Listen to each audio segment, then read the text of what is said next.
دوستو، آج تک آپ نے یہ سنا ہوگا کہ مہمان اپنا رزق لے کر آتا ہے۔ آئیے اسی حوالے سے ایک دلچسپ واقعہ سنتے ہیں۔ ایک گاؤں میں ایک صاحب کی اپنی بیوی کے ساتھ کچھ انبن ہو گئی۔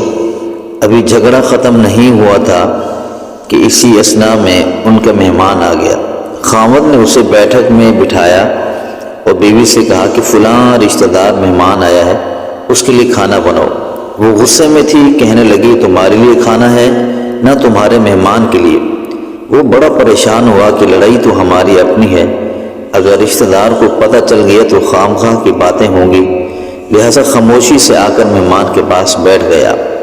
اتنے میں اسے خیال آیا کہ چلو بیوی اگر روٹی نہیں پکاتی تو سامنے والے ہمارے ہمسائے بہت اچھے ہیں، خاندان والی بات ہے، میں انہیں ایک مہمان کا کھانا پکانے کے لیے کہہ دیتا ہوں۔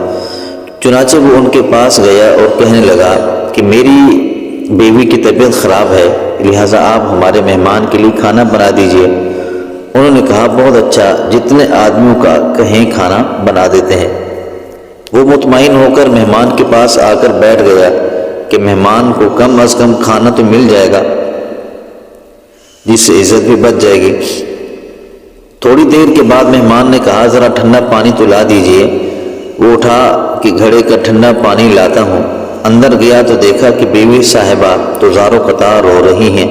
وہ بڑا حیران ہوا کہ یہ شیرنی اور اس کے آنسو، کہنے لگا کیا بات ہے؟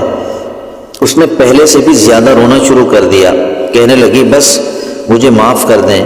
وہ بھی سمجھ گیا کہ کوئی وجہ ضرور بنی ہے۔ اس بیچارے نے دل میں سوچا ہوگا کہ میرے بھی بخت جاگ گئے ہیں، کہنے لگا کہ بتاؤ تو صحیح کیوں رو رہی ہو؟ اس نے کہا کہ پہلے مجھے معاف کر دیں، پھر میں آپ کو بات بتاؤں گی۔ خیر اس نے کہہ دیا کہ جو لڑائی جھگڑا ہوا میں نے وہ دل سے نکال دیا ہے اور آپ کو معاف کر دیا۔ کہنے لگی کہ جب آپ نے آ کر مہمان کے بارے میں بتایا اور میں نے کہہ دیا کہ نہ تمہارے لیے کچھ پکے گا اور نہ مہمان کے لیے، تو آپ چلے گئے، مگر میں نے دل میں سوچا کہ لڑائی تو میری اور آپ کی ہے اور یہ مہمان رشتہ دار ہے، ہمیں اس کے سامنے یہ پول نہیں کھولنا چاہیے، نہ یہ راز کھلنا چاہیے۔ چنانچہ میں اٹھی کہ کھانا بناتی ہوں۔ جب میں کچن میں گئی تو میں نے دیکھا کہ جس بوری میں ہمارا آٹا پڑا ہوتا ہے، ایک سفید پوش سفید ریش آدمی اس بوری میں سے کچھ آٹا نکال رہا ہے۔ میں یہ منظر دیکھ کر سہم گئی۔ وہ مجھے کہنے لگا اے خاتون پریشان نہ ہو، یہ تمہارے مہمان کا حصہ تھا جو تمہارے آٹے میں شامل تھا، اب چونکہ یہ ہمسائے کے گھر میں پکنا ہے اس لیے وہی آٹا لینے کے لیے آیا ہوں۔